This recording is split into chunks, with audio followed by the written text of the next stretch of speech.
ആർക്കും വേണ്ടാത്തവർ അടിഞ്ഞുകൂടുന്ന സ്ഥലമാണ് ബി.ജെ.പി. എന്ന് പറയുകയാണ് വെള്ളാപ്പള്ളി നടേശൻ. ഈ പറച്ചിൽ കേരളത്തിലെ ഒരു പ്രമുഖ നേതാവിനിട്ട് കൊടുത്തുകൊണ്ടാണ്.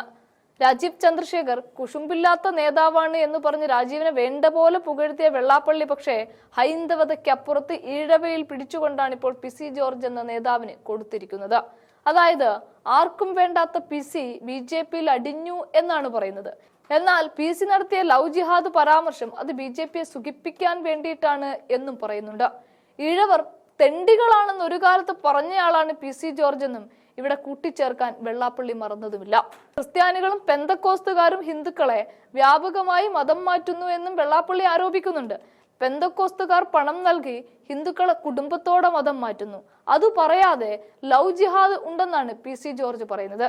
ജോർജിന്റെ ഈ ലവ് ജിഹാദ് പരാമർശം ബി.ജെ.പിയെ സുഖിപ്പിക്കാൻ വേണ്ടി മാത്രമാണ്. ലവ് ജിഹാദിൽ 42 പേരുണ്ട് എന്നാണ് പറയുന്നത്. ഈ 42 പേരുടെ വിവരങ്ങൾ പുറത്തു പറയാമോ? എന്നാൽ ജോർജ് പറയുന്നത് ശരിയാണെന്ന് ഞാൻ സമ്മതിക്കാം. ഭക്ഷണം കഴിക്കാനും തെറി പറയാനും മാത്രമാണ് ജോർജ് വാ തുറക്കുന്നത്.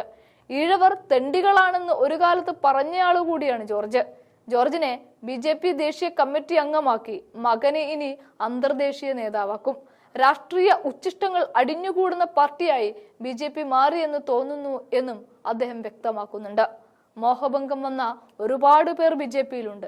അവർ സഹകരിച്ചില്ലെങ്കിൽ മുന്നോട്ടു പോകാൻ ബുദ്ധിമുട്ടായിരിക്കും. ക്രിസ്ത്യൻ സമൂഹത്തിലുള്ള എത്രയോ പേരെ കേന്ദ്രമന്ത്രിമാർ ആക്കി. പി.സി. ജോർജിനെ അടക്കം കൊണ്ടുവന്നു. പി.സി. ജോർജിന്റെ കൂടെ ഒരു മരപ്പട്ടി പോലുമില്ല. ക്രിസ്ത്യാനികളെ കൂട്ടിക്കൊണ്ടുവരാൻ കഴിവുള്ള വ്യക്തിയുമല്ല. ആകെ കൂടെയുള്ളത് മകൻ മാത്രമാണ്.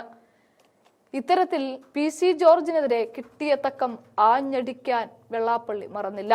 ഇതോടൊപ്പം തന്നെ നിറത്തിന്റെ പേരിൽ ചീഫ് സെക്രട്ടറി ശാരദാ മുരളീധരനെ അധിക്ഷേപിച്ചതിലും വെള്ളാപ്പള്ളി നടേശൻ പ്രതികരിക്കുന്നുണ്ട്.